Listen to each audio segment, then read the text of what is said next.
Namaskar, and we welcome the eminent panelists and distinguished viewers in today's episode of Genocide Watch in January month Holocaust commemorations.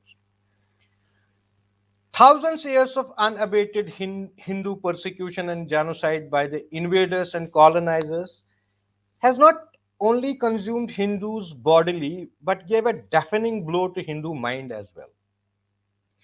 The effect of these genocides across the length and breadth of India has been so devastating that even though Hindus continue to be in majority throughout India, yet the behavior continued as if we are a minority and in servitude of a majority.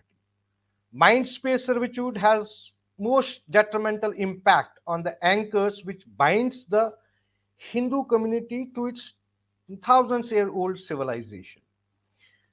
Particular section of Indians by British colonizers created a new launchpad and paved way for perpetuity of genocide upon Hindus. Genocide of Hindus at the hands of invaders and colonizers should have been the thing of past, but it continued unabated and with more vicious zeal throughout Indian subcontinent. Slaughter of Sikhs in Afghanistan, Hindus in Pakistan and Bangladesh continued amidst full glare and watch of Mother Nation State and the world. But no murmurs.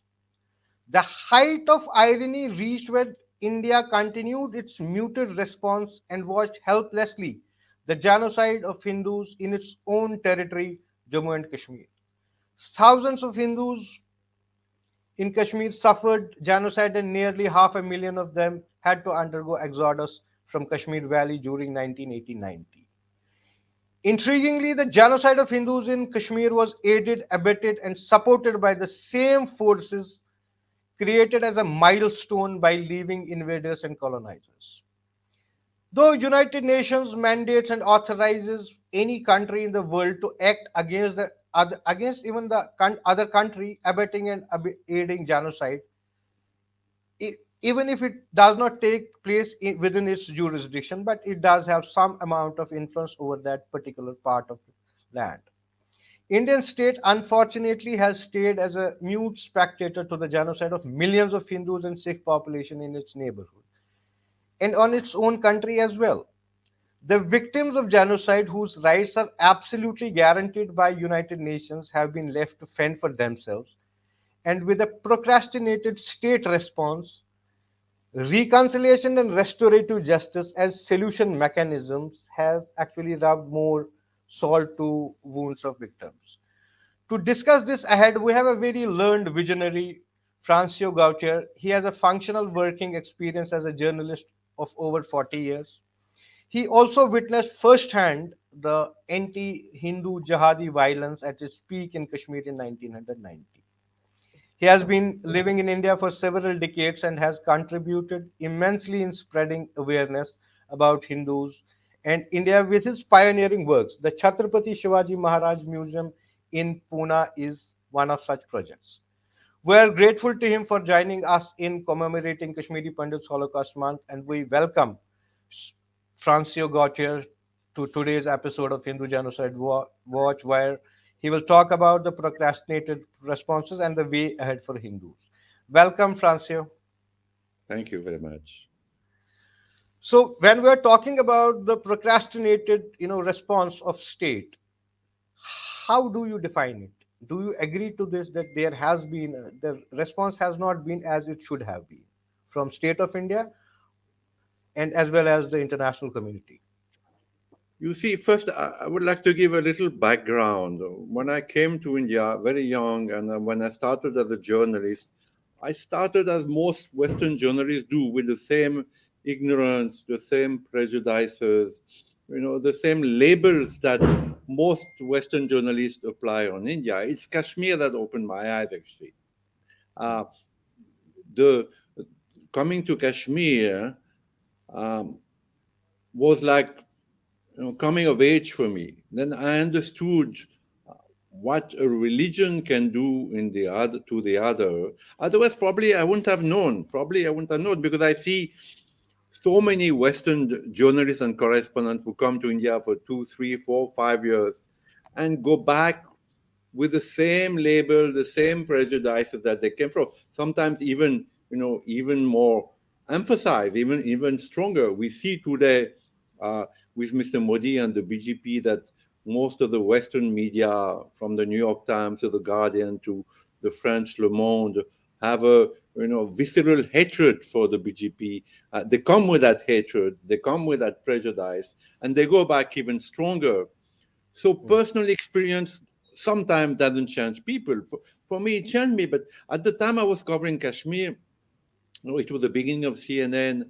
Mark Tully was the beacon of all journalists, both Western and Indians, a very renowned, uh, famous and intelligent, smart journalist, and everybody would follow his lead. And his lead in those days, I remember because there was only one hotel open in Srinagar. I had known Srinagar before when it was a haven of tourism, but at that time, during the time, say between 88 and 97, for 10 years nearly, Srinagar was a place of no tourism. Most of the time there was curfew, and there was only one hotel open.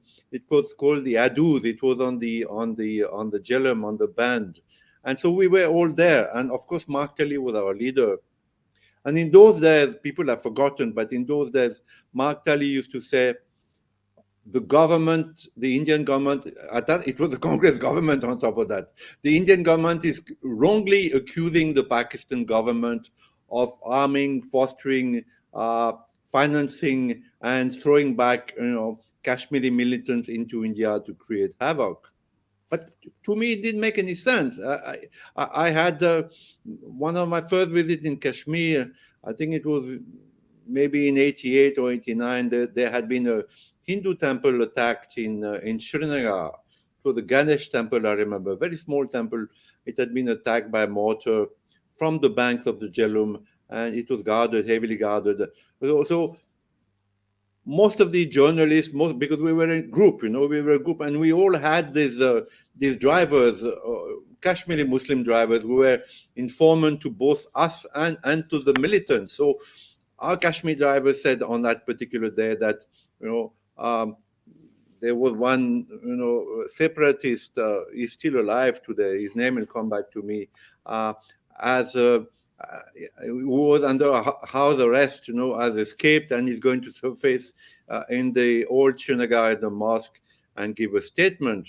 But I decided with one of my friends, his name was Tijano Terzani, he was a Spiegel correspondent, to go to that temple because I had heard about the temple. And I met these pandits, were still in the temple, and I spoke to them. My friend was very reluctant. He wanted to go to the other side, but I spoke to them, and I was really touched by their courage, their simplicity, their gentleness, and I decided that day that there was something wrong, that Mr. Tali must be wrong. The Pakistanis were indeed arming, sheltering, training, and financing the Kashmiri Indian militants who came back to kill and maim. And then, of course, started the wave of killings of the Kashmiri Pandits, Hindus.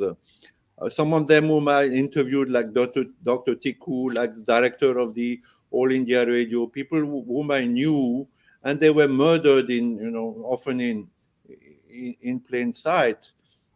What must be understood also is that even at that time, Kashmiri it was a place that needed to be kept by force. The Indian army was in a camp in Srinagar, a huge fortified camp, and would only come out uh, of this camp, in force, six, seven vehicles, because even in those days, the militants were very active and very strong, and Mr. Tali had been proven wrong in time.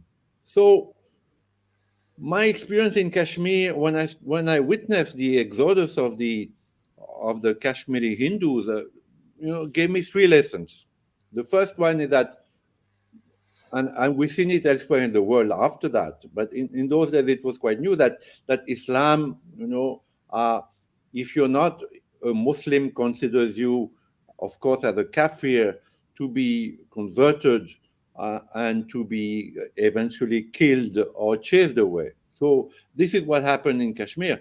I had interviewed earlier Benazir Bhutto twice actually, who was a very well-spoken woman, spoke flawless English, was a woman of command. I remember her sitting on a desk in Rawalpindi and Lahore, and all the men, Muslim men, standing with head bowed. So the part of the Shakti, is not only in India; it is gone to Bangladesh and to Sri Lanka, of course, and to Pakistan. So Benazir Bhutto did that famous speech of Azad Kashmir, because Pakistani politicians have one rallying point to get votes and to get support. It is Kashmir. So we have to face it that whether it is that ex-cricketer or Benazir Bhutto, they all have only one strong point. It is Kashmir. So this is why they keep on breaking up Kashmir. Also, one should remember that the loss of Bangladesh, the loss of eastern Pakistan was a huge face loss for Pakistan, and it has never recovered from that loss. And it sought to bleed India, uh, first by acquiring the nuclear bomb that Mr. Bhutto did, and secondly by Kashmir and Khalistan. We see today that the specter of Khalistan is rising up again. Of course, it is Pakistan, though the Sikhs have their own grievances, but it is mostly fueled by Pakistan. So Kashmir was a way that Pakistan was getting back at India. So the first lesson was Islam is not only a monotheistic religion, but it still believes in the 20th, then in the 20th, but today in the 21st century, that it is the only true religion and that it is its duty to convert people and eventually to kill them. So I saw that in Kashmir, and I didn't know. For me, as a Western journalist, they were bad Hindus, they were bad Muslims. All religions are the same. Hindus also can be fundamentalists. So this was wiped away in Kashmir. I saw with my own eyes. I'm a Frenchman. I go with my heart, but I also go with my mind. And my mind understood that this is what Islam was doing, and I had it under my own eyes. If you're not a Muslim, after Benazir Bhutto did Azad Kashmir speech, all the mosques in Srinagar and all over Kashmir told Hindus, convert or die. So they fled. They fled. And I saw them fleeing. Of course, the Congress accused the governor, Mr. Jack Mohan, who was a very good man, but it was not his fault. It was, the strength of Islam, who after Aurangzeb, after Akbar, after, Baba, still think today that it is their duty to convert and kill. So this opened my eye, really. This really opened my eye. My second discovery was that Hindus were wonderful people, and I still believe today I'm one of the lone defenders of Hindus among Western journalists and among Western writers. But Hindus are wonderful people. They're the only people today who believe that God can be Krishna or Mohammed or Buddha or Christ. So this is a saving grace for the 21st century and the future. But they have forgotten to fight. They have forgotten to fight. After all, there were 400,000 Hindus in Kashmir. There were many youths. So to this day, I still do not understand. Even if it was going towards their death, why not? A small group of youth of ex-army men didn't form to defend their brothers and sisters and stop them from becoming exiled in their own country, because the history of the Kashmiri Hindus, I don't like the word Pandit because it's too vague. So I always say Kashmiri Hindus. They were Hindus from the valley of Kashmir, because lots of people even in India are ignorant about the reality of Kashmir. You have Ladakh, which has a majority of Buddhists, most of them followers of His Holiness the Dalai Lama. You have Jammu, where there used to be a majority of Hindus, but this is slowly being eaten away by the Rohingyas and the Muslim from the elsewhere in Kashmir. And then you have the Valley of Kashmir, where there was 1 million Hindus in 1900, according to the census, and today there may be only a few left. So I'm talking about the Valley of Kashmir, and I'm talking about the Hindus of the Valley of Kashmir who left their ancestral land, property, everything behind them out of sheer violence and terror. This is what terrorism does, it chases out or kills people. So my second point is that why didn't Hindu fight? And my third point is nobody cared really. I mean, I was the only one who thought, let me do an exhibition at least. And I did an exhibition on the plight of the Kashmiri Hindus, which I opened in Habitat Center in Delhi, maybe in 2004, 2005, with L.K. Advani, um, who was one of the few Hindu leaders who cared actually and helped me to sponsor that exhibition. And then I took it around India and then put it in my museum. I think it's the only permanent exhibition on the Kashmiri Pandits in a museum. I even took it to the Congress, to the American Congress in Washington. There was at that time there was a friendly congressman. His name was Pelod, I think, Mr. Pelod, and he helped me to get it to the U.S. Congress, and he helped the U.S. Congress to pass a resolution, saying that there's been a genocide in Kashmir. Though he didn't go further than that. So my third conclusion was that why is there so little? There is so much for Palestine. I just came from France, and I see everywhere the genocide in Palestine. Let us unite for Palestine. Let us give money for Palestine. But there is none for Hindus.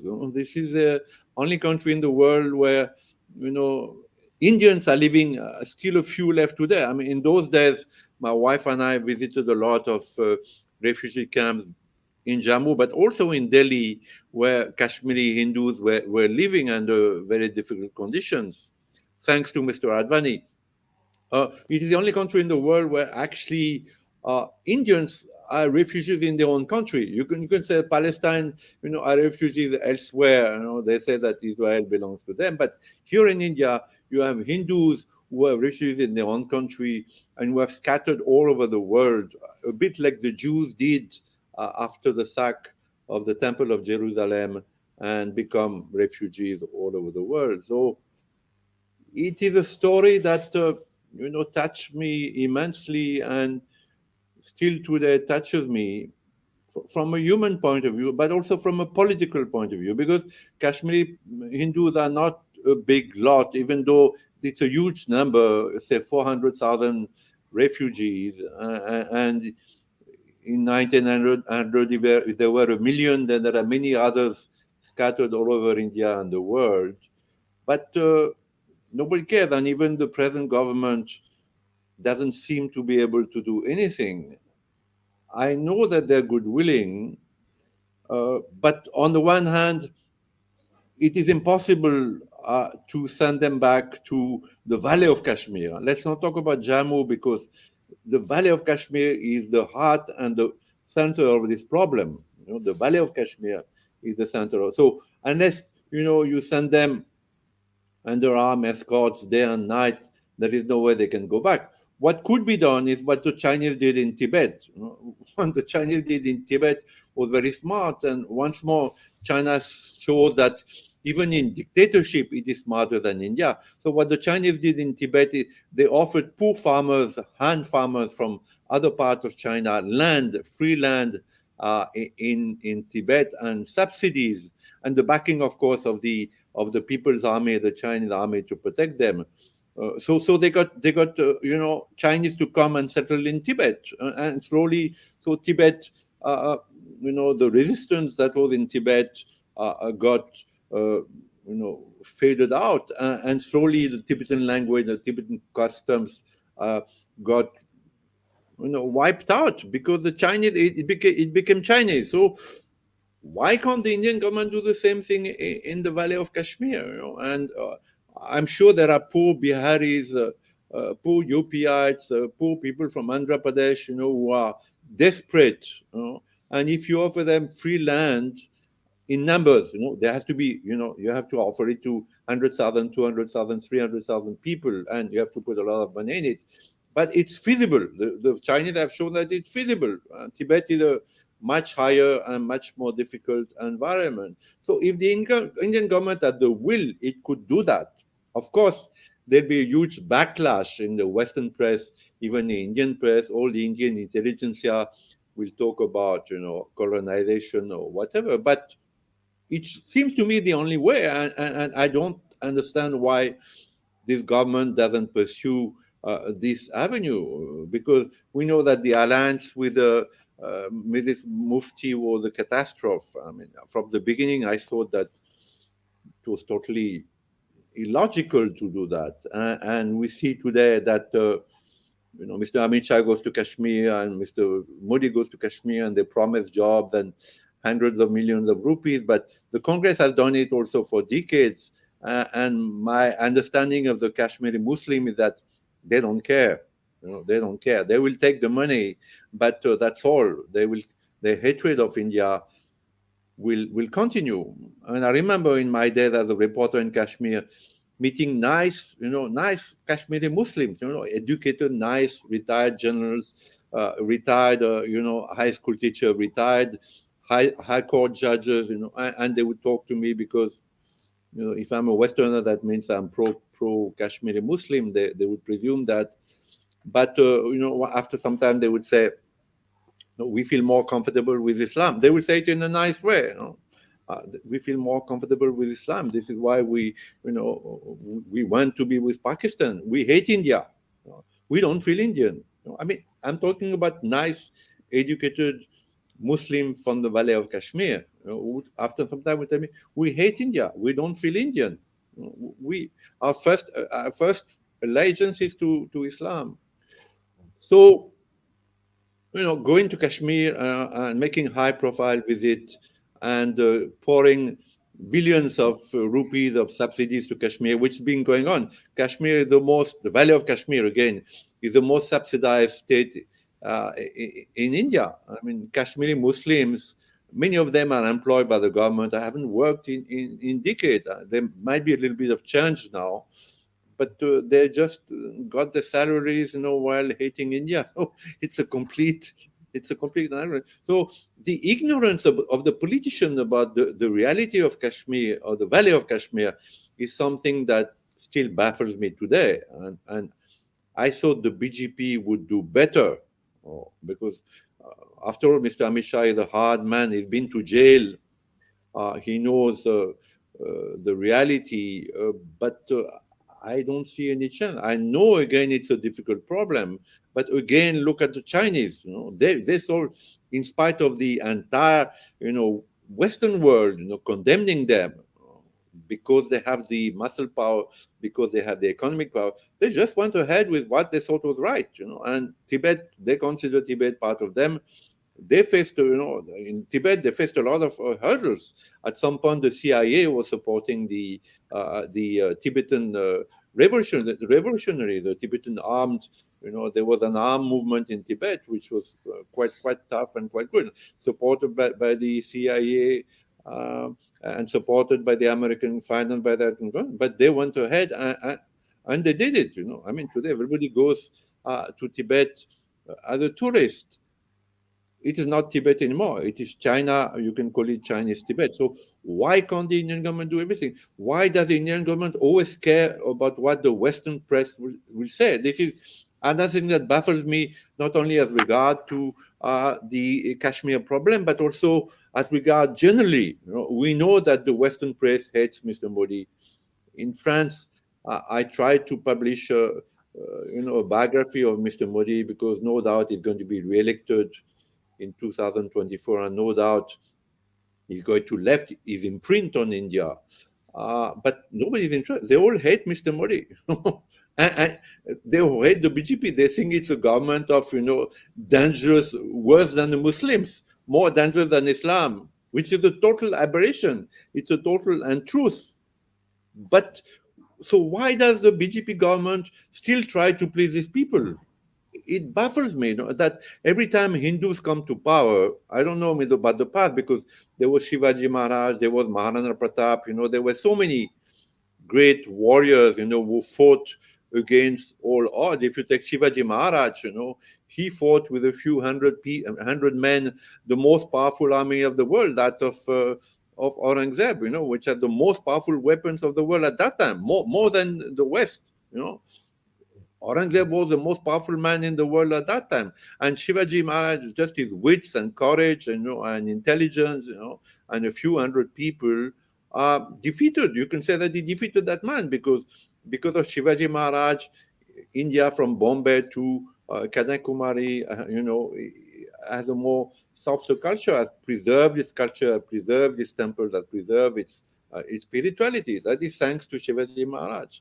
So why can't the BJP government just plow ahead with what it feels is right, regardless of what Amnesty International or Mr. Biden or Mr. Macron, or the New York Times, who all hate him. They all hate him. They all think that he's a dangerous man. I mean, I came back day before from Paris, and I have heard it from my sister, from my cousin, from everybody, because they read it in the papers. That this man is so dangerous. He's worse than Islam. So why can't Mr. Modi plow ahead, and start, getting farmers from UP? And this is the only way the Kashmiri Pandits are going to be able to return. If there is a massive presence of other Indians, non-Muslim Indians in the Valley of Kashmir, it seems to me the only way. I don't see any other way unless Pakistan and India reunite, but I don't see it in the future. Sri Aurobindo said, I'm a disciple of Sri Aurobindo, and he said that the partition of India was a mistake, that as long as this partition remains, troubles and strife and eventually catastrophe like a nuclear war could happen.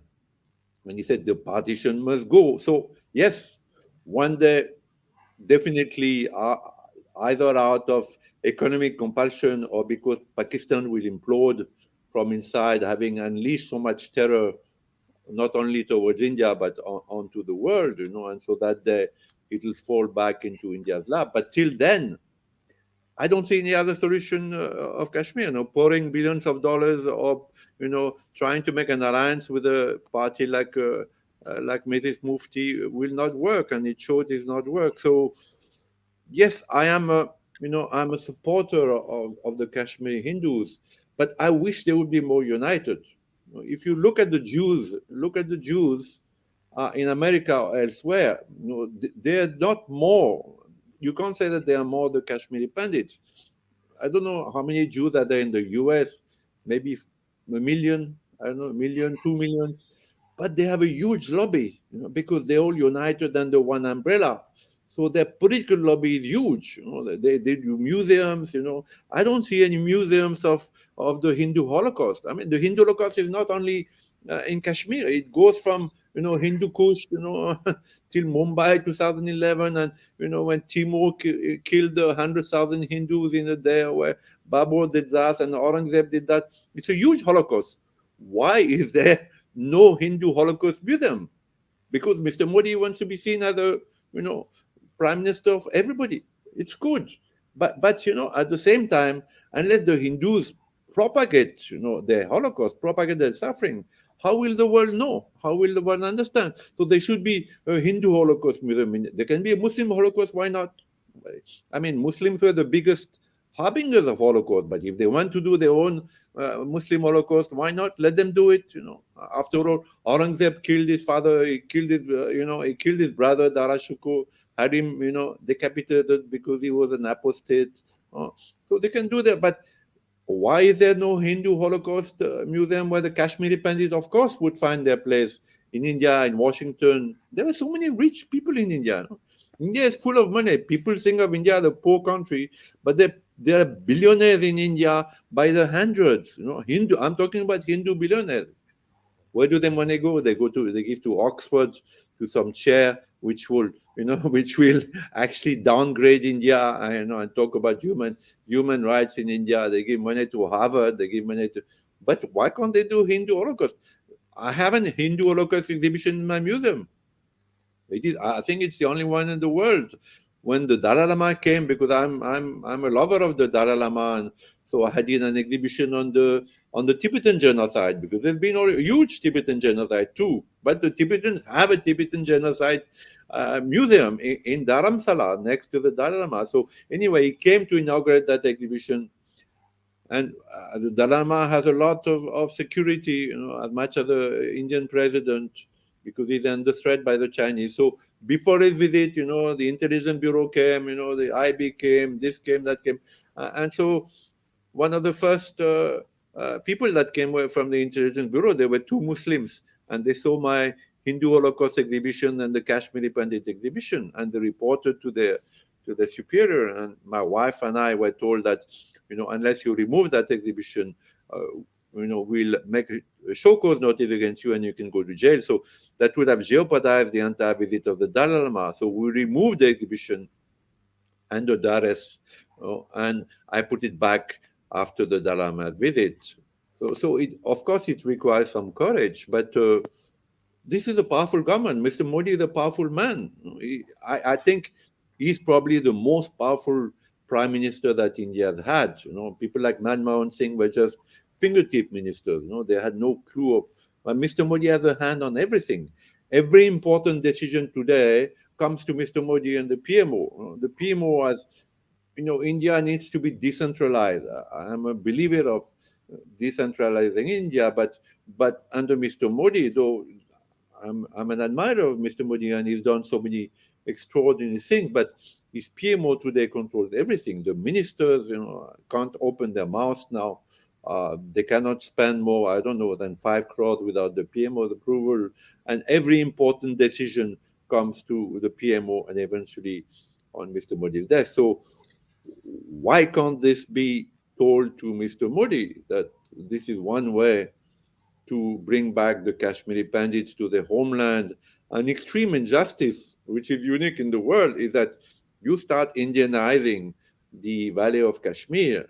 With the help of the army, there's a heavy army presence in Kashmir, as I have said. So, with the help of the army, like the Chinese did, you offer land, you know, for instance, the land of the Kashmiri Pandit that was stolen by the Kashmiri Muslims, and the house, you offer them to poor people who have nothing to lose. They will come. Eventually, you arm them, give them weapons, which the Hey, Chinese did in Tibet. let me intervene, Francio.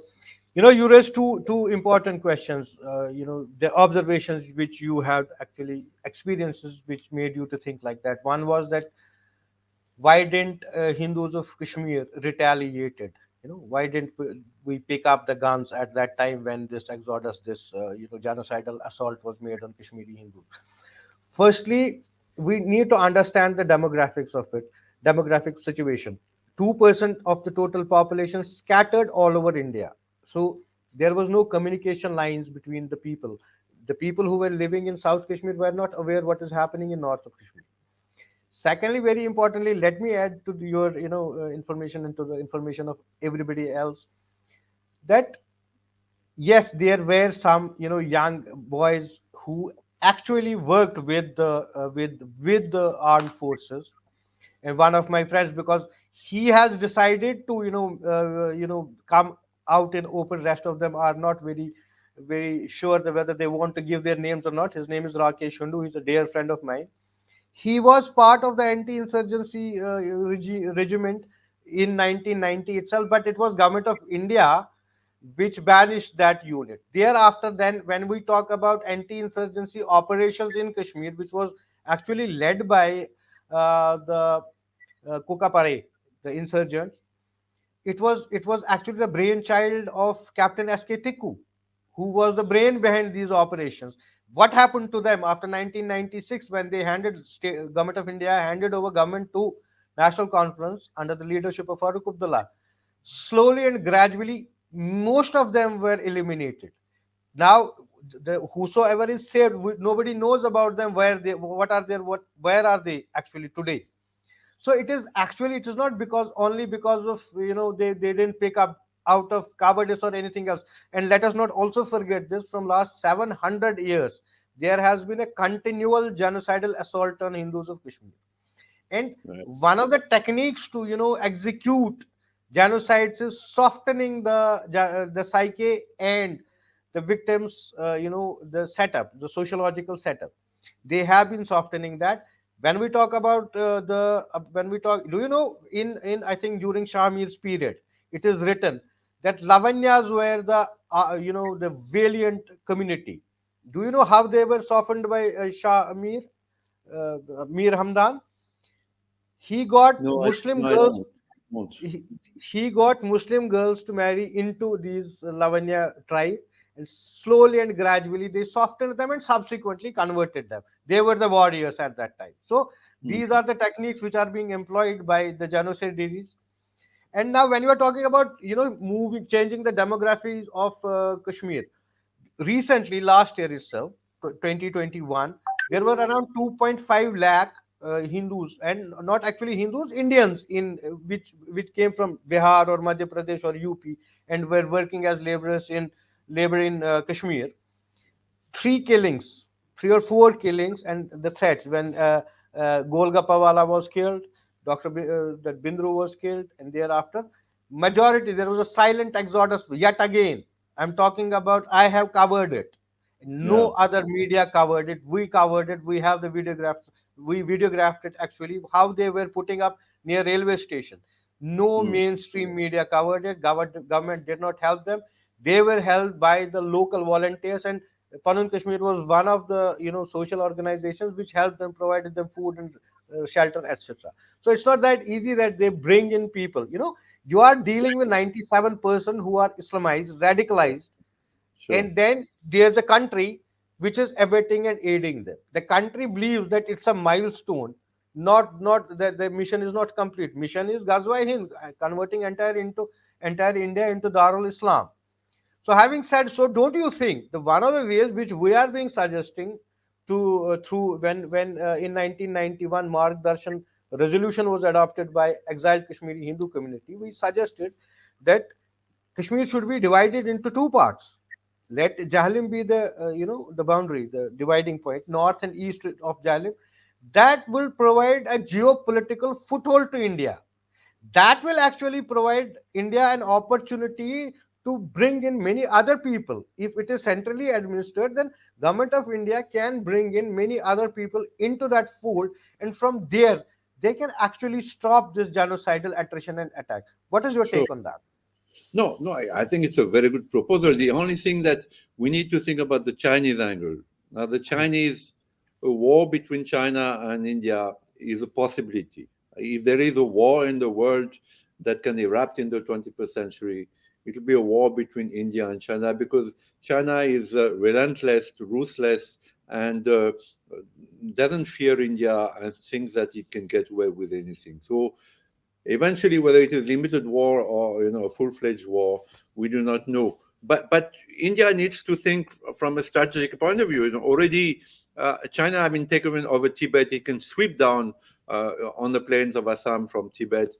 If you divide Kashmir in two and leave one part to the Muslims, definitely Pakistan will use it, and the Chinese, being a close ally of Pakistan, will use it and can sweep also open another front. So no, I think that India should retain the entirety of Kashmir, and to divide it in two, though it is a good idea because it would allow the Kashmiri Pandits to return on a more Hindu-dominated part of Kashmir.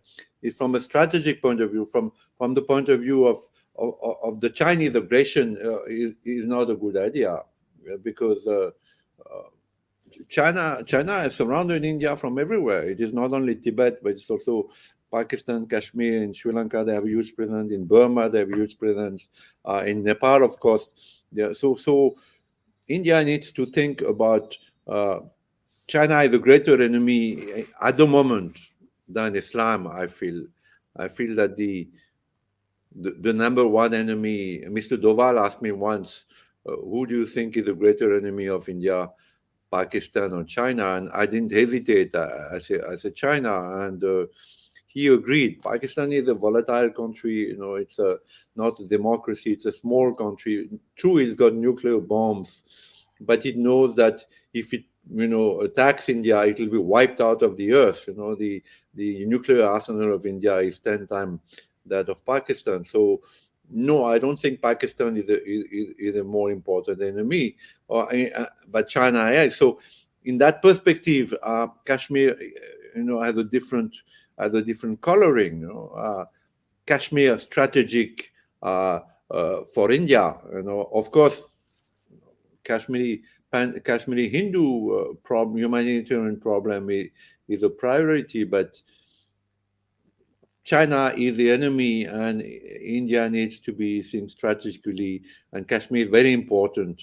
It's a very, very important for India to preserve the entirety of Kashmir. In case of another war with Pakistan, it would be good to then take over the whole of Kashmir. That's what Mrs.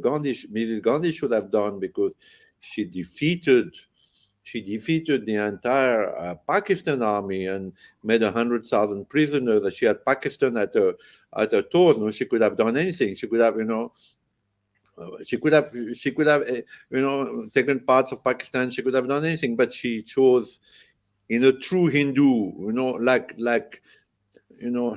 like before her, so many Prithviraj Chauhan, had forgiven Gauri twice, and the third time he was defeated. So in the same way, Mrs. Gandhi, I mean, I like Mrs. Gandhi. I can't accuse her of anything, but she should have taken that opportunity to seize buffers of Pakistan that could have protected India.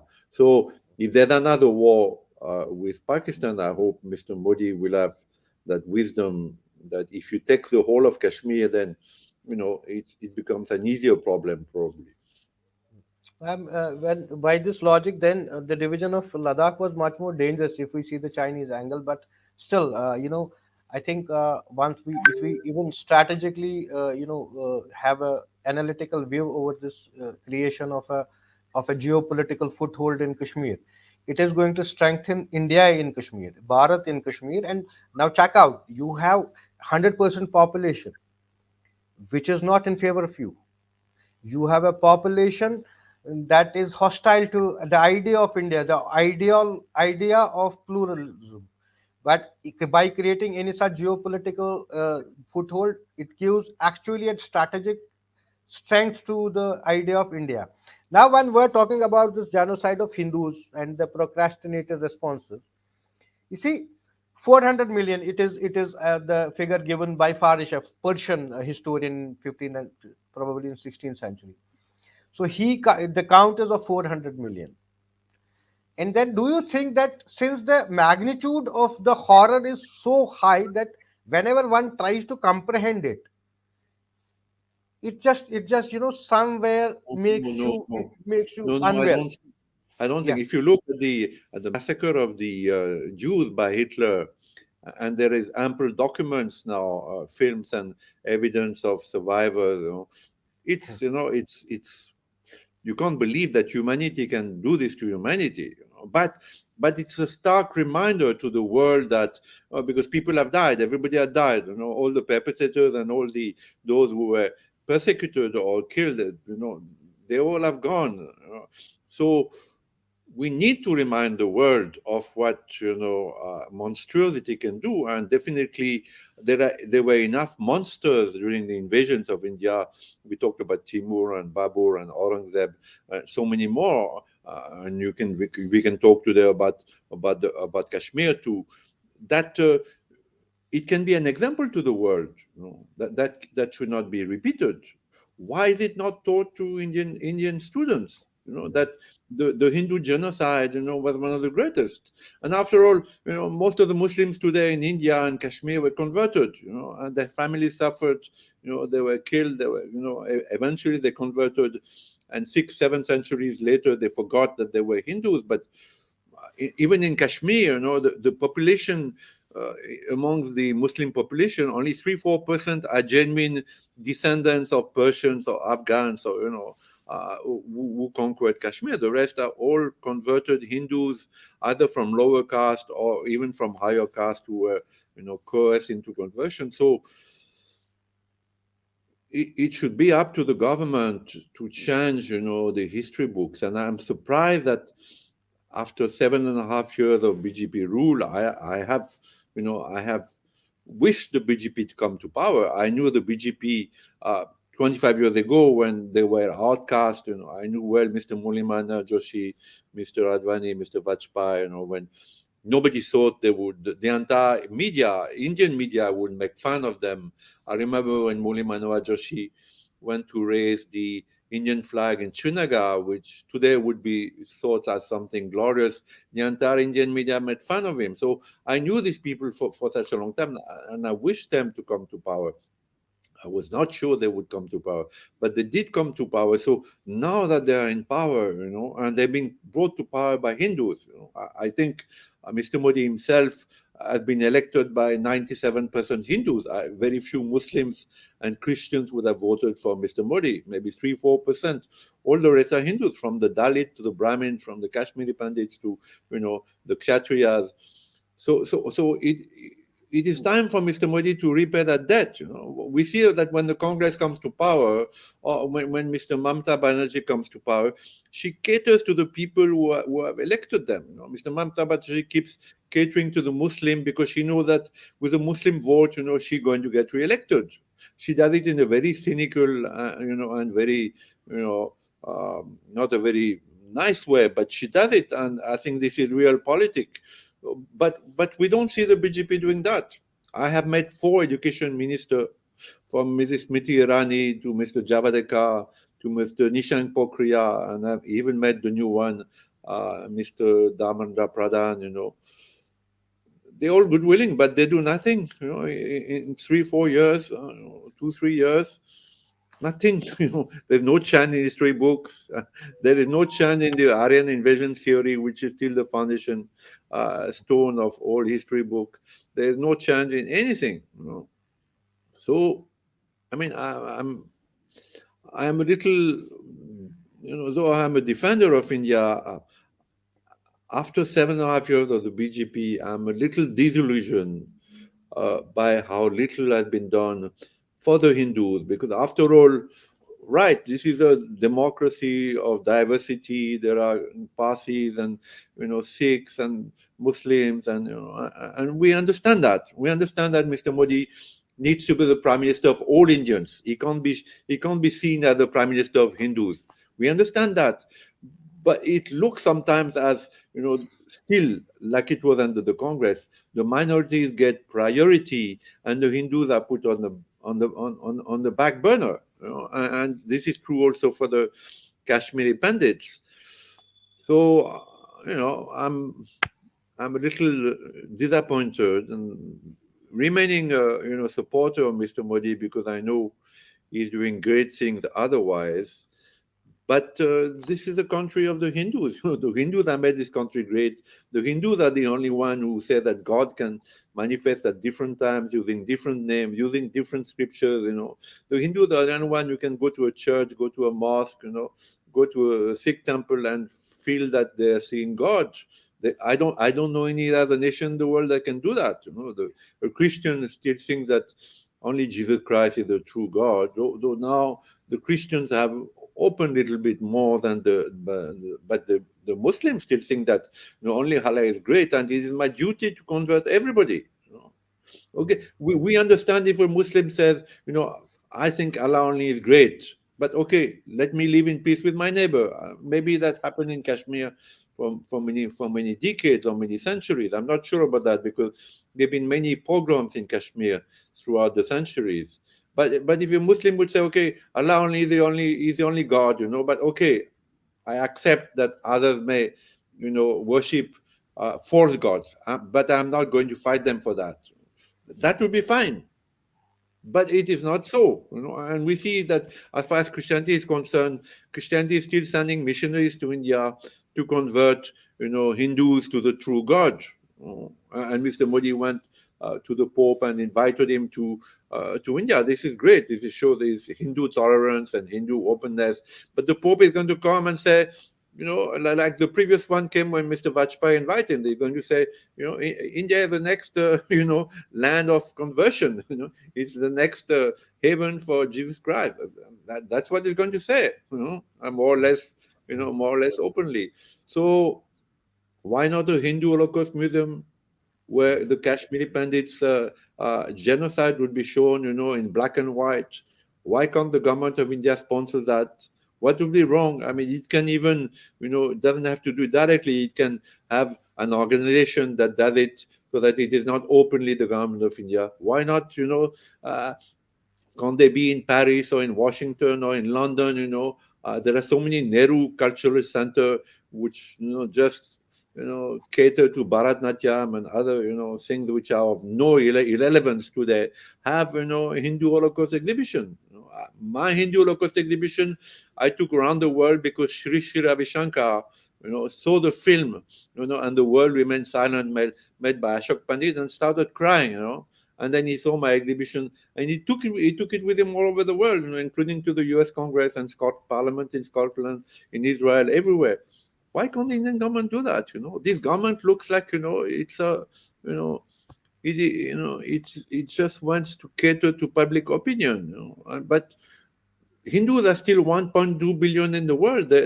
With the Muslims and the Christians, the third largest community in the world. They have a huge brain power. They have a huge money power because Hindus, wherever they go, they do well. The Kashmiri Pandit, wherever it is gone, they have done well. Uh, why not use that? I'm flabbergasted actually. After so many years of the exodus of the Kashmiri Pandit, nothing has happened. Nothing has happened. And once I took my Kashmiri Pandit exhibition to London with my wife, and we found a very prestigious place. It was the Commonwealth Club, next to the British Parliament. And Amnesty International was just a kilometer away. So, I called. I have I work with big papers, so I still could, call these people. And I said, look, come and see the exhibition. And the lady refused. I forgot her name. She was the head of Asia for Amnesty. She refused to come.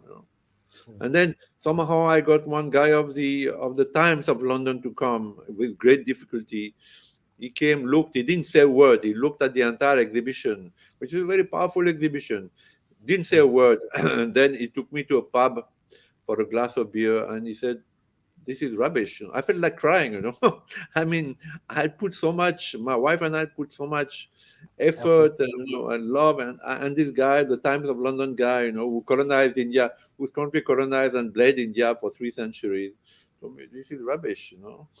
I felt like crying, so I called Shrishi. I said, I was half crying. I said, "Should I give up? Should I just forget about this?" It just, I put so much energy and love, and it brings no money. I mean, today I'm a journalist of no financial means because my entire life I have, done defending this great country that is India. But I see that the people who are in power today, politicians have no gratitude. That is a fact. That is a fact. When Mr. Modi was after Godhra, when Mr. Modi was attacked, uh, not only by Indian media, by the Western media, and still today he's paying that price, as a murderer. I wrote in, to New York Times, I wrote in my French newspaper that it is not true. There were 32 Hindus, armless children uh, and and women who were burnt like animals in the train because they had just come from doing some puja in Ayodhya. This is what triggered the riots. It is not that Mr. Modi unleashed, his goons to kill Muslims for no reason. There was a terrible thing, and if my wife had been burnt in the train like that, like an animal, I would also go down the street, for God's sake. I'm a Frenchman, I would go and kill, there is no doubt. But nobody understood. And still today, Mr. Modi, is accused of being a murderer. But now that he's in power, he's forgotten the people who defended him. And he's forgotten that people who defended him are saying, look, Mr. Modi, why don't you do this? Why don't you do a Hindu Holocaust museum? Why don't you? No, we don't get. I mean, there are few of us, who are staunch defenders of Mr. Modi in his darkest times, but today, it's very difficult to reach out to him. Yeah, do you think that there's a convention, Prevention and Punishment of Genocide, which is a United Nations convention, and India is a signatory of the convention as well as it has ratified it in Parliament in 1959. Do you think this is the Yes, right yes. time? This is the right time to bring in such an such a Yes, it is. legislation. And in fact, Parliament Definitely. Kashmir has proposed, drafted a bill and proposed, and it has been sent all to all the member parliaments of India. What's Yes. your take on this? Do Yes, you it is. It is. But you need the Indian government to agree. Only Mr. Modi can give that word. You see, now you have a government where every minister is scared to take a decision. This is the old Indian system, old bureaucratic system. Every minister is scared to say something out of the blue because they've been told to keep their mouth shut. So only Mr. Modi has the power to say, yes, let's do it. And if he says yes, then everybody will follow. But you need to reach out to Mr. Modi. I don't know, maybe a delegation of Kashmiri Hindus, get received by him, and you bring a plan and say, Mr. Modi, this is what you should do, and let him say no. But there's a good chance that he could say yes. Okay, let's go ahead.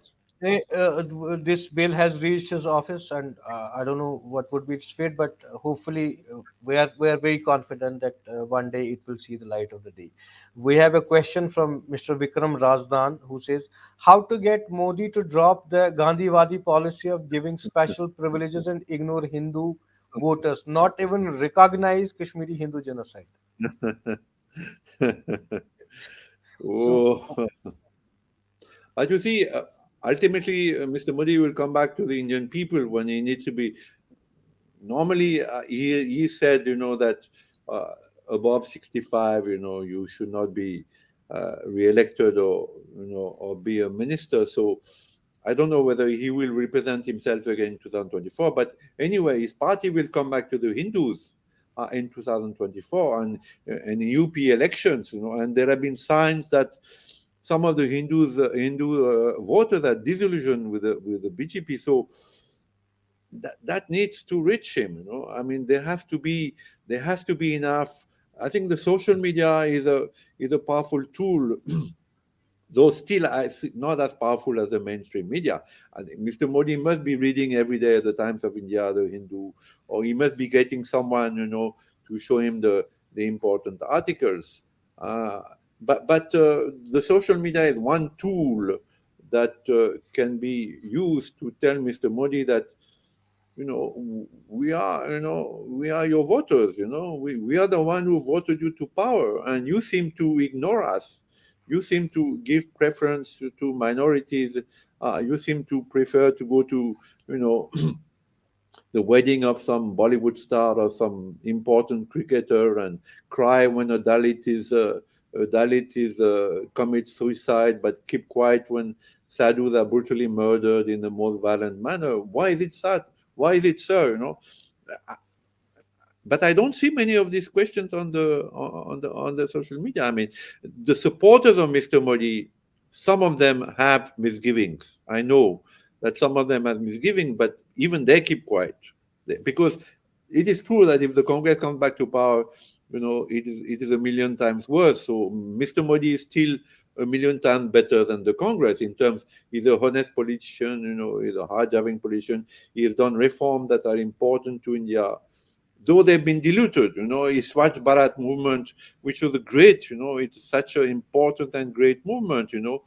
I shuttle between Delhi and Pune for my museum and Pondicherry. It's gone. It's gone. If you go to Bangalore, there are mountains of trash, lying everywhere. It is gone. Uh, the bureaucracy is, diluting Mr. Modi's reforms. And also, we see that uh, Mr. Modi has been accused of being a dictator. And I've always fought against that because he's been democratically elected. I kept saying in France, when French people were saying, "Oh, he's a fascist, he's a dangerous man," but he's been elected by at least 400 million Indians. Isn't that democracy? But we see today that the reform, for instance, the banking reforms, it is true that there's a lot of cheating in India, there's a lot of black money, but banking is more and more difficult. There are more and more rules now because I have a trust, my wife and I have a trust for the museum, and there are more and more rules which makes it difficult to do business in India. I know many NRIs that have tried to come back because they want to come back to India, and coming back to India, they found it so difficult that they went back to the US or to China because China has shown that if you make banking and investing easy, people do come. But it is not the case in India. It's becoming more difficult to do business than under the Congress. So, but this doesn't reach Mr. Modi because as a guru, I have seen it around gurus, gurus are told only what they want to hear. So Mr. Modi is told only what he wants to hear. He's got a PMO around him, very intelligent people, but they all from the Nehruvian mind. And you have to understand that, you know, even the top bureaucrats in India, I have a Nehruvian mind. They would serve the British, they would serve the Indian, they would serve the Hindu, they would serve anybody. They don't have the Hindu mind. They have a Nehruvian mind. So the people around Mr. Modi, bright, intelligent people, tell him what he wants to hear. So where does he get, a sound that, the Kashmiri Hindus are unhappy because nothing is happening to them? Where do I get the sound that your Swachh Bharat movement has gone to the dogs because, it has been, diluted. The more you go south, the more it is diluted. Where do they get the sound that, banking now, there are more and more rules, FCRA rule, this rule, that makes it extremely difficult for a Westerner to invest in India. Nobody tells him. I actually had proposed to him. Uh, I had some access to him. I proposed to him that, let me bring you people who will tell you something different, every month, about business, about Swachh Bharat, about, foreigners, about, but this was never accepted. So he's, in Delhi, which is far away from the rest of India, he's surrounded by so much security also, so many bureaucrats, so he lived, in Gujarat. He had access to so many people. We met him in Gujarat. I met him several times in Gujarat. He used to meet so many people in Gujarat. There was less security. It was more central. But now he only gets to hear, a very sanitized versions of things. So it's up to the Indians. I'm a Westerner, I'm a journalist. Though I'm an OCI, I'm still a foreigner. It's up to Hindus to tell him, that to reach out to him through social media or through delegations like the Kashmiri Hindus, that, sir, this is not as you think.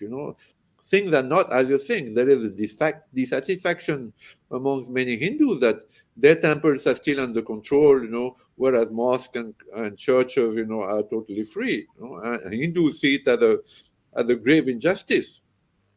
Someone has to tell him. Someone has to tell him. And there's a question from Mr. Shalendra Emma. What about reversal of genocide? What does reversal of genocide mean? Reparation. How should we, to Or you mean should he reparation? Yeah, of course, reparation?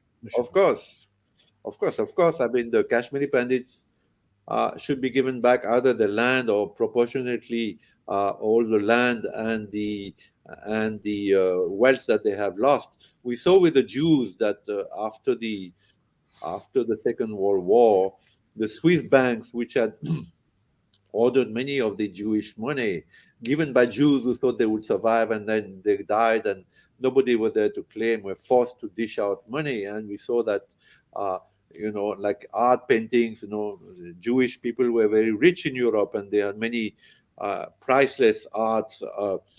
Some of them got restored to the owner. So yes, restoration is up to the Indian government, and to Mr. Modi. There has to be restoration because not only Kashmiri Hindus lost their land, their houses, their property, but their dignity also. Dignity is priceless. There's no price. You can't put price on dignity. So this is something that Mr. Modi should understand. And anybody in India, whether the Congress or they should understand that, losing their dignity is something that, you know, affects your whole psyche, and generation after generation. So, yes, there have to be a reversal of genocide. Mr. Nitin Dar asks, do you think Modi government is denying Hindu genocide like the Congress and other political class? No, I don't think so. I think there are many good people, in the BJP government. I'm thinking about someone like Nirmala Sitharaman or Mr. Gadkari. Good people, good. Who came from the grassroots. Who were RSS people I'm thinking about the vice president, Mr. Naidu, and even the president was an untouchable. But the problem is, once they come to power, they come into a system that was created by the Congress. I'm talking about Mr. Naidu. I want to say something about him because my wife and I brought our exhibitions to Delhi, Indira Gandhi Art Center, which is a very prestigious place, and we asked Mr. Naidu to inaugurate it. It was exhibition on Aurangzeb and Darashuko to show Aurangzeb as a monster and Darashuko as an enlightened Sufi. Oh, Mr. Naidu knew me. He knew me from before. He knew my books. He had some respect for me, so he agreed. But these people came to us and said, "No, no, you put only Darashuko. Forget about Aurangzeb. It is too controversial." That's the first thing that happened. The second thing that happened is that there's a protocol for the vice president. You have to stand when he comes. You have to salute in a certain way. You can't enter the room where he's going to stay. We're going to have tea for 24 hours. All kind of ridiculous things. So when Mr. Naidu came, I'm a Frenchman. I'm not scared. So I told him, "Sir, are you aware of all this?" And he said something very, very interesting. He said there is a blue book, done by the Congress of what the vice president should do, and I'm bound by that blue book. Unless there is a parliament session and we change everything, I'm bound by that blue book. Oh, the same thing is true of all the ministers today of the BGP, that they function in a system made by the Congress. That means they have one PA, two PS, three under PS, four under PA. Then there is, the secretary, the guy who picks up the phone. So to reach a minister, as it was in the Congress, is extremely difficult today. To reach Mr. Modi is impossible. I mean, unless you know someone in the PMO or know someone, it's impossible, impossible. But to reach a minister, even if you have a genuine business with the minister, is very difficult, because first you have to pick up the phone and go through the peon, and the peon has to connect to the PA of the PA was to connect. It's endless. And even though I have good connections, uh, and I have rich ministers, I know that it's extremely difficult, but still we need to we need to reach out to these people and tell them the truth. Thank you so much, Francia.